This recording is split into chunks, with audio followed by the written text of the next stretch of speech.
Welcome to another episode of the Embodied Union podcast. I'm Charlie. And I'm Lindsay. And today we're going to give you a rather personal share because it really highlights how shadowy unconscious patterns can play out even inside of a pretty secure, solid relationship, and how we handle that. How I handled that as the one in it, and how you handled it as the one kind of in it in it and in a different way, invited in, dragged in, pulled in, drowning with me. So I think I think it's just like tales from the inside. I think is probably behind the scenes. Pretty vulnerable. What it really takes and what can happen in relationship, even when you do have all the skills and tools and resources, and still be a human. Still, we're two therapists. We know this work inside and out, and we're not immune to it, and we're never posing that we are above it, because we still have our core material, our unconscious beliefs, our programming, our patterns, and we're on this journey with you. I think that's the really important part, because a lot of people can come into these healing spaces and they want to get rid of parts of themselves, but it's not ever about getting rid of it. It's changing the relationship you have with it. So my stuff can still come up, but I'm managing it very differently than, say, 5 years ago or 10 years ago. Like, it can still be heavy and chaotic and a mess, but it's being held very differently. Whereas in the past, my triggers would come up and they wouldn't really move towards healing or integration. They might just get brushed under the rug or just kind of simmer out. And whereas in this relationship, there's always like understanding and clarity and these big awareness pieces and aha moments and a certain kind of loving holding where I feel the healing happening in my nervous system. Yeah, and I think, in this kind of discussion and in this kind of work, it's realizing that our parts are playing out and that we've probably had them for a long time. And it's also just, I think for me, I just recently had a client, the same thing, where it's realizing that conflict isn't necessarily always bad. It's like, what if conflict could be, like, what are the positives of conflict? And I kind of think it the same with, like, people say they want peace, but sometimes war happens, and a conflict in a relationship can kind of feel like that sometimes, where it's a bit of a war, bit of something, and it's like, doesn't mean it's the end of the relationship. It means there's a part of this relationship that no longer is working, and we're going to come to some new found breakthrough or peace in the relationship again. It's like a coming home to these parts newly. And I think that's really important, of just knowing that when we're in it, it's like, and I knew this all week, it's been, how is this going to turn into something beautiful? Knowing that I have that trust. Like, I never worry about the relationship, like, will it end or die? It's not about that. It's actually like, I'm here, I'm in, and I'm curious to see what's going to happen. How is this going to unfold? I'm not trying to win or be right or make you wrong or whatever it is. I'm actually just like holding the frame of like, this is going to be okay, and how's it going to happen?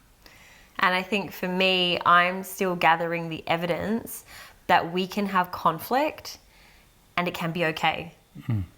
It's like, I have a tendency to dramatize conflict as being the end of the relationship, or we're probably going to break up, bit of tension, well, you mustn't love me anymore. And that perpetuates my suffering beyond what's actually happening. Yeah, I so get that. But, and any of the couples or people, singles even listening, that's kind of like, oh, I so see that in myself, is that I catastrophize it, or the conflict that's happening, I'm escalating it, I'm grandstanding, I'm throwing a tantrum. Self-sabotaging. Yeah, I'm like, oh, there was a little bump, so now I'm going to drive the nail into the coffin, so to speak. And it's like, okay. And that's what I essentially watched myself do over the last week. So let's give the details. I'm so open to sharing, and I'll give a little bit of back context around the wound that I have. So absent father. Yeah. I'm aware that I have this void where the little girl part of me really wants the unconditional love of her father and looks for that in her relationships, her adult relationships. So I have a tendency to try to make my partner my parent. I try to make you my dad. I try to make you unconditionally love me. And this only plays out when I'm triggered. Like when I'm not triggered, I totally get that you are not my parent. I can be very self-responsible. But if I'm in it and that little girl part of me gets the mic and she's the one driving the ship, she desperately wants you to be my dad. She wants you to fix it and save it and soothe me and cross your own boundaries to make me better.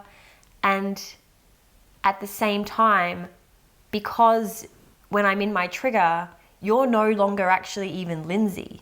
You're actually the ghost figure of my dad. You're representing my dad, who my little girl is mad at. She loves him and misses him and wants him, but she's also so mad that he wasn't available.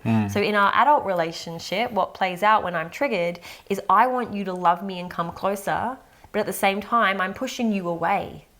It's like, come here and fix me, and fuck you, I'm so mad at you. And so you are like, which way am I going? What am I doing? And I can get really stuck. And I know this is very classic, the anxious, ambivalent child who wants the love of the caregiver, but is also mad at the caregiver. Yes. So becomes very stuck. And this is a wound that's played out for me in all of my adult relationships, and it played out for us this week. And I was triggered this week, nothing to do with our relationship. Yeah, external Nothing factors. had actually happened. There was external stressful factors. I was sick, my bleed was late, I'm looking for a home, all these things. And so nothing to do with you and I, but it was just the right flavor. Me just on that brink of stress where I got to access this really core deficit, this wound in my child psychology at this really deep level. And we got to be in that for the last week, and yeah, it was big. And my stuff starts to play out, inside of that. That's what I'm really clear of. And so for the listeners, Charlotte's in her own process and I'm having mine in response to hers. And I think this is really important for us to recognize. It's knowing that it's not all Charlotte. There's still my stuff playing out. And even though I'm not the one necessarily in the trigger, I can still be triggered by it. And mine that comes up is, I can't get this right. So I'm kind of in this stuckness of trying to offer support and being helpful and being kind and doing those things. And there's probably a part of Charlotte that wants that, but then there's also a part of Charlotte that does not want that. And that's the part that you feel. You don't feel the part that wants it. You just feel my absolute rejection of it. And I think what ends up happening, and this is classic me, is that I then disassociate. I then shut down. So I don't go into overdrive. I go into underdrive. And so I start to withdraw because my efforts of repairing doesn't work and I can't actually fix it. No, as much as I want you to. So it's one of those things where it's like I'm sitting there starting to feel like, and I can watch myself starting to oh, this is not working. Oh no. You start collapsing. I literally physically start to collapse. And that's usually when Charlotte starts to then come back. Well, what that does to me is I'm in this place of fix it and fuck you. But then while you're trying to fix it, try to fix it, I stay stuck there. And then when I feel you start to shut down, I then get the evidence that I was looking for all along. Well, you don't love me. Look at you, because even though you're collapsing because you can't hold it, because you can't get it right, all I'm seeing in my trigger is you don't love me. If you love me, you'd really make this better. And so that can make me more upset. Right. Until it gets to the point where I feel you shut down completely, and then a switch in me flips and I go into my fear of abandonment. Oh, well, now he's going to leave me. Look how much I've pushed him. And then I can go into a bit of fawning. Then I want repair. And then when you can't repair it as quickly as I need you to, even though you always do lean back in, I'm like, can't we just go back to being normal now? And you're like, I got whiplash, babe. And then I Still bleeding. The wound is open. And then I go into a bit of panic around, oh God, what have I done? What have I done? I pushed it too far. Now he's definitely going to leave. So I have actually perpetuated this whole thing. I've stayed stuck in my trigger long enough to get you in there with me. And then it's the big disaster. And as much as we were still in it, and I was really in it, and I think you still really held space really, really well, which is actually what allowed me to keep having these moments of awareness and moments of being really in like the storm of it, but still feeling your compassion and still feeling your holding, which allows like a little bit of settling. Does. And, you know, like on the back end of that, it's kind of, like I was saying earlier, we get to then come back into repair and actually like see the pattern, see what's happening. And I think it's so important for couples to know is like, in the heat of the moment, how can we just actually be looking at what is happening for us now and not trying to bring anything from the past or anything from anywhere else, and just like really sticking to what the actual upset or trigger or argument is. Because we can fully acknowledge it's like trying to find a place, you know, having things happening that are outside of our control, of just like feeling the depths of despair and unease, knowing that it's like nothing that specifically that we've done, you know, to each other.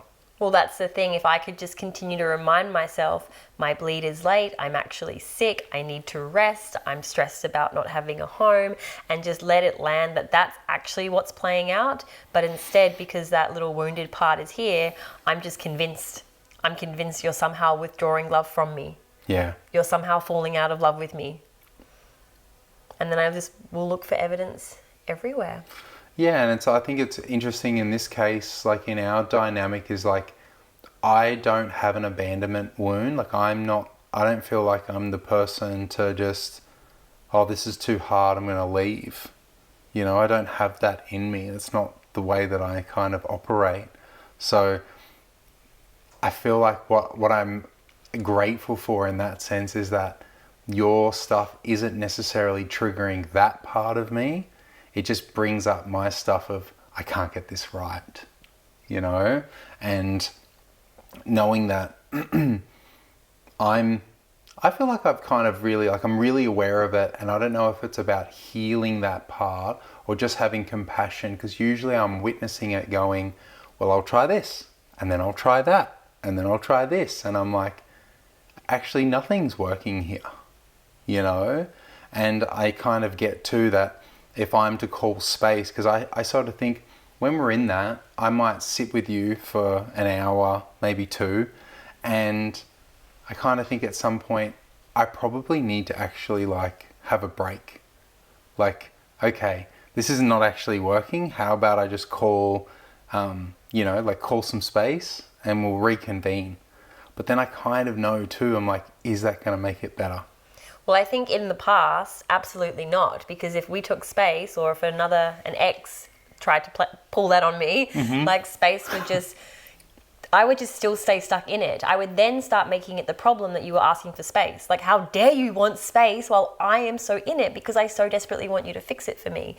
But what I am really I'm witnessing myself do more and more with you is when we do take space, it actually is supportive, because I allow myself to kind of do something else. I'm like really committed to not sitting in it, because I know how that goes. So now it's like I will read, or I'll try and do some work. And this last week I couldn't do either of those because I was so sick. So every time I kept going to this like peak explode moment, I just kept going outside and like lying down in the sun and having a nap. And like sleeping.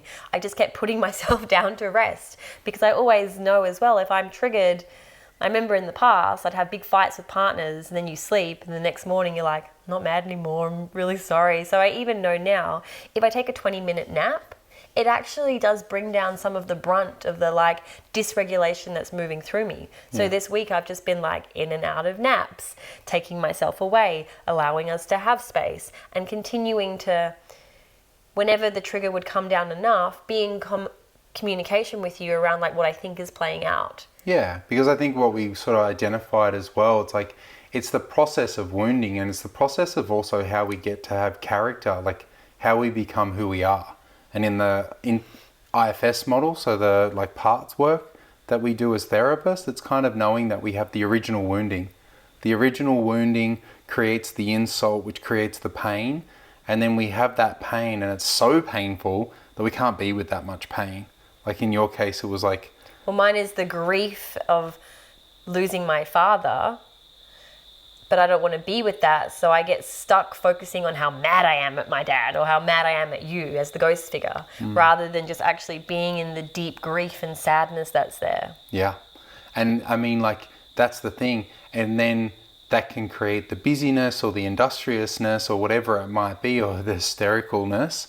And it kind of, this is the thing that I want listeners to know, is the wound that we originally have is typically in opposition to the way that our character strategy or the managing part of us is acting.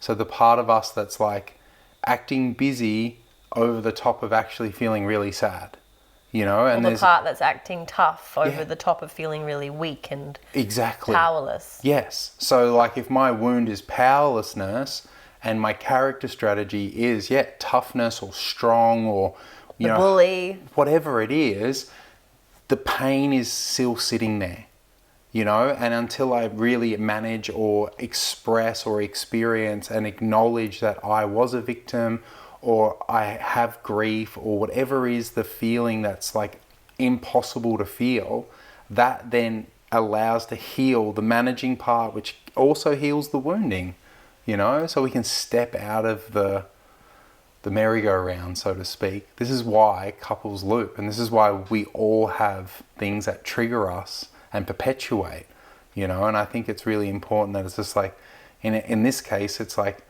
we're getting closer, you know, we're stepping closer into this healing this part, you know, so we don't have to do it. Because I think what I think is really important to know for couples that are listening is that the triggers that you have now don't always have to be there. They can actually be different. They can actually be healed.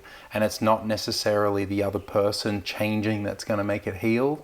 It's the part for you that needs to be looked at, addressed, acknowledged, such that that doesn't happen anymore. And I think that the even crazier part about healing is when we do heal, it's almost like we forget that we ever even had the pain or had the trigger or had the hurt part. That's the thing, like with business coaching, there's a metric of like more money in the bank. But when it comes to inner work, there's not this moment of like, oh, fuck, I'm secure now. It's like you just forget. And then down the track, you're like, oh, this thing just happened. And that would have triggered me so insanely 5 years ago, 2 years ago, 6 months ago. And it didn't. It's like, oh, mate, I've healed something. But there's not this big moment of like, aha. Money's in the bank. Money in the bank. Healed the wound. It's just like you just show up differently. Yeah. And I think also what I was getting from what you were just sharing is these wounds can be healed. And as much as it feels like they're being triggered by your partner, and potentially it is their language or behavior that's exposing it, it isn't your partner's responsibility to heal the wound they didn't create. Yes. So that's what I have in the back of my mind, even when I'm so deeply in my trigger. And I so deeply want you to be my dad. And I want you to make it better. And I want to be mad at you. My wise woman is still there, just like this isn't Lindsay's. It's actually, he did not create this. And it's not his responsibility. And I'm so glad that that voice is getting louder and louder, because it's the voice that allows me to take space. It's the voice that says, go have a nap in the sun. It's the voice that says, go and do some of the processes that you teach the women. Yeah. And I'm just glad that my embodiment of this work is getting deeper and deeper and deeper, so that we're actually moving the needle with our healing. And I think it's important to know that your stuff will still come up in a really secure relationship. Like, this relationship is secure. Yeah. It is really solid. It is really secure. But I'm actually accessing some of the deepest, most painful parts that I have, because we're not stuck on the surface fighting about bullshit. Like, if I was in my trigger and you were just buying straight in and we just stayed at the surface level of, you don't love me, or whatever it is that I'm projecting, then I wouldn't actually get to this level that's like, oh my God, I miss my dad. That's right. So because it's solid and secure, because you can hold space, because you don't buy in, it's like I just keep getting deeper and deeper until I'm getting to the core of it. And then when we hit that, something shifts. And I think that is the beauty and the gift of dating a therapist, and we can kind of be in the inquiry together. Not that we therapize each other, because we should not do that. Well, I don't. But we can offer each other a compassionate, loving space, because we know how healing that is. Yeah, and just like, and I thought about it after, like, we're on the other side of this week, and, it was even for me, it was like really getting to that point of realizing, like, what does your little girl actually need? What's the missing experience that you never got to have? Is like just the feeling of like your dad picking you up.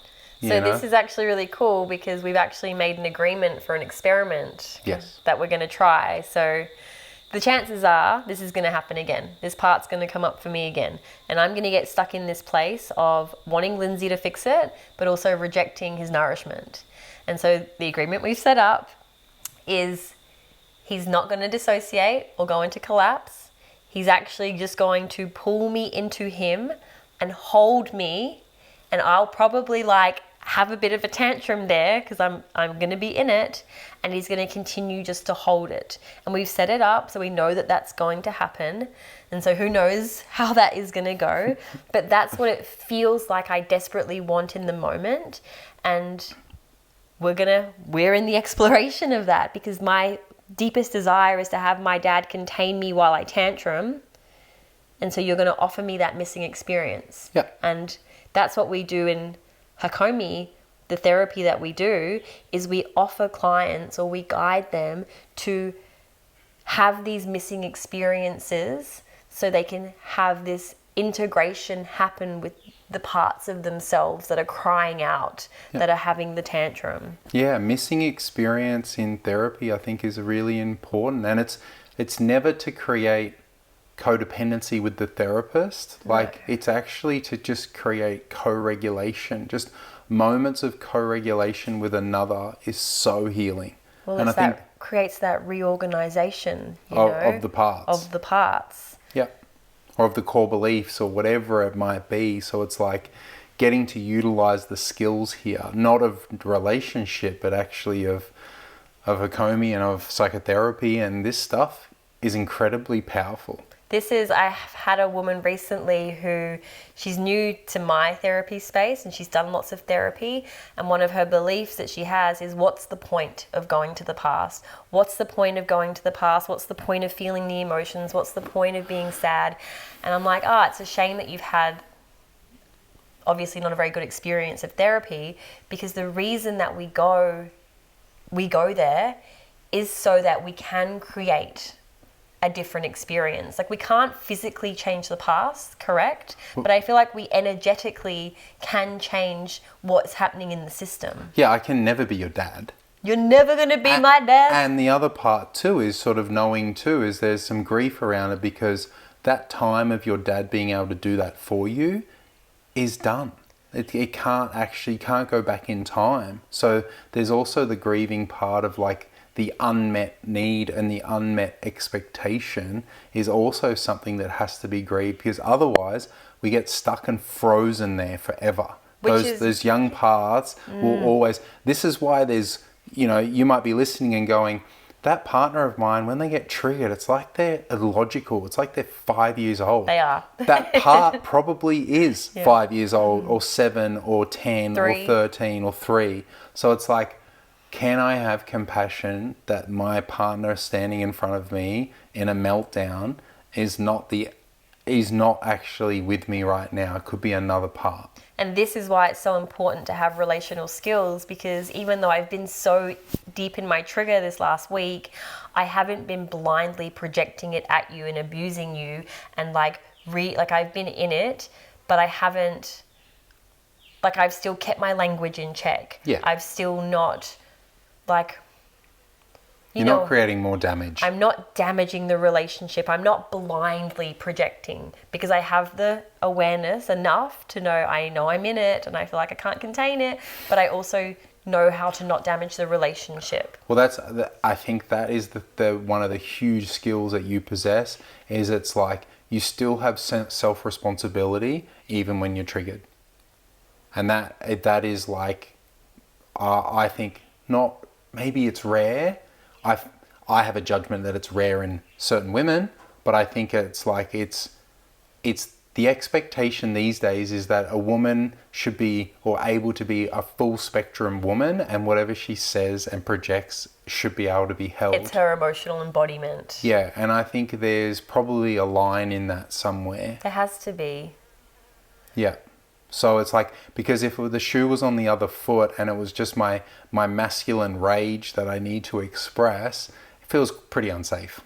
Yeah. You know? Yeah. So I think we talked about this last week. It's like the way we express matters. Even if we're so deep in our trigger, I don't get to yell at you because that's abusive. If I'm screaming at you, that is abusive. And I know that. So even though there's a part of me that might want to yell and scream, that's not for me to direct at you. Otherwise, I know that you will not be a stand for that. Yep. So that part of me that really does want this relationship does have the reins, because I'm not gonna damage the relationship. I know what you won't tolerate, and that's abuse. Well, we also have agreements, right? And this is why we're such big fans of creating agreements. It's like how we speak to each other. Like, we don't yell at each other, we don't swear at each other. No name calling. No name calling. I think as well, because I know if I break these agreements, then I'm not in alignment with you. You know, like in some relationships, agreements just get broken and there's no consequences, and then there's just resentment and pain. I'm so aware that if I continually broke our agreements, you're not going to stay around for that. That's one of the biggest, that's how you actually know when to leave a relationship. Yes. Is if you're making agreements and they're being broken, that is your sign. It's not, do I love them, do I not? It's just, if this other person isn't meeting themselves and respecting the relationship enough to meet the agreements, then it's a no, because agreements are a collaborative effort. It's not, a boundary is, this is how you treat me. An agreement is, let's propose something and let's both come to an agreement. And I think, you know, we've said this so many times on this podcast, but it's like really developing and building agreements and boundaries and aligned values means that the relationship has a chance because we're both leaning in. Well, there's I'm a structure, invested. there's a boundary to it, there's lines. We kind of know how to color in between the lines. Yeah. Yeah. Yeah. And there's not rules, you know, it's not rules. It's just like, and there's no rulers. It's just like, we're just in it together. Well, it's just, we know what we're not a stand for.